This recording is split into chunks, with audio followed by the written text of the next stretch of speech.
ఒరేయ్, ఇప్పుడు మన దేశానికి మనం మంచి చేయడానికి ఒక గొప్ప అవకాశం వచ్చిందిరా. ఏటమ్మా, మనం మన దేశానికి ఎలాగ ఉపయోగపడతాం? మనము సీక్రెట్ ఆపరేషన్ చేయబోతున్నాం. ఎవరికత్తయ్యా సీక్రెట్ ఆపరేషన్ చేసేది? కొంపు తీసి మీ అబ్బాయిగా ఏంటి? ఆయనకేమైంది? అయినా మనం డాక్టర్లం కాదు కదా ఆపరేషన్ చేయటానికి.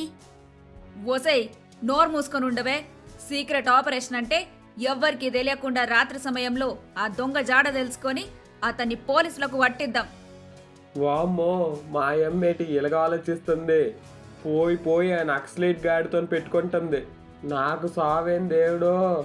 నేను గనక ఆడి కంట పట్టాను అనుకో, ఏ మొక్క ఎక్కడుందో ఎతుక్కోవడమే ఇంకా. మనకెందుకని గాంధీ గారు కూర్చుంటే మనకి స్వాతంత్రం వచ్చేదా? మనం ఇప్పుడు సంతోషంగా ఉండగలమా?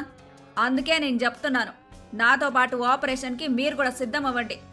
ఎలా అయినా